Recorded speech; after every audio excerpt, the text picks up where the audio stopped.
Hey everybody, welcome back to Wallet Reset. Today we're going to talk about how to make a marketing funnel that is actually able to help you sell products online, services online, whatever you have to sell. So, before I dive into it, yesterday I talked about how to create a sales funnel. Sales funnels are essentially, they are marketing funnels, but they are slightly different, and I'll tell you why. A sales funnel is really what you would do after you've already captured a lead, right? So a sales funnel really deals with after somebody expresses their interest. A marketing funnel, at least this is the way I differentiate it, right? A marketing funnel is actually going to help you turn somebody from not knowing anything about who you are, what you have to offer, or even knowing about your products, and then you want to change them into potentially a customer or a lead, right? And the best way to do this is to understand the purpose of marketing. First and foremost, the purpose of marketing, according to some really smart people from before my time, is basically you want to make selling what they call superfluous, which basically means you want to make it so that the salesperson doesn't have to sell, right? By the time they get to the point where you're ready to close, they're ready to buy. There's no friction at all. That's your goal with a marketing funnel.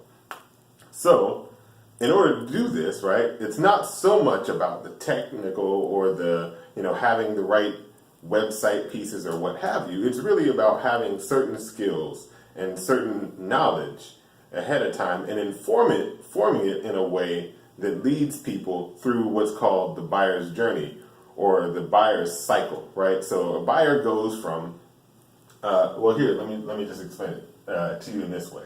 And this is something I talked about in results in advance, but it doesn't have to be looked at as results in advance. Ultimately, what you have to start with, if you want to make a marketing funnel, right, is you want to start with research, right? You want to research who your ideal customer is. Now, this is huge because most people actually they struggle with the research. What you're trying to do with research is not trying to find a product to sell. What you're trying to find is what customers or what people struggle with in your market. And especially if you can narrow down the market and say, okay, well, these are all of the different struggles, but I only want to focus on this one because this is a struggle in a small subgroup of people. So, for example, if you are talking about weight loss, right? Some people are going to struggle with weight loss, not necessarily from the working out part of it, but the diet part, right? Because working out is simply just showing up, doing the work, and then leaving. The diet part is a consistent, every couple hours thing. And when you struggle with the diet, it's usually because you don't plan ahead, right? That's the type of research that you have to do. You have to know the struggle that people are going through and why they go through the struggle.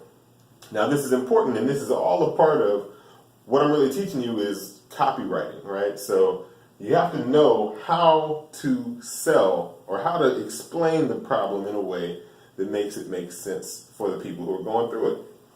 All right, so number 2, right, after you do your research, right, you want to have your content, right? You want to create your content that speaks to your audience. All right, now you can deliver this content in many different ways, but ultimately the first portion of your content, right, when I say content, it's a series. So what I like to do is a series of 1 to 4 pieces, right? I'll just say pieces. I don't even know if I'm spelling pieces right. I before E except after C, yeah. Pieces, right? You want 1 to 4 pieces of content. And the content should take them through a very simple formula, right? A, I, D, A. And that formula explains basically the buying process, the process of getting people's attention, right? Finding out if they're interested, right? And then you want to build their desire. Basically, you want to explain to them how they can get the results they're after. And then you have the call to action. That's where you ask them to buy, or you tell them how they can take action today, right? The AID formula is what you would use to sell online. So now that you have your content, this would be piece number 1, this would be 2, 3, and 4, right? So this is the funnel content. How do we build the funnel? So first thing you can do, right, is have a sales funnel, right? And I'm just going to put sales funnel like that. There we go. Sales funnel. So the sales funnel is what I talked about yesterday. That's actually building a site or having a way to distribute your content in a way that walks them through this. Now, here's the key to this, right? What most people want to do is they say, okay, well, let me take all of this and make one big, like, here, take everything, make a decision, buy from me. That's wrong.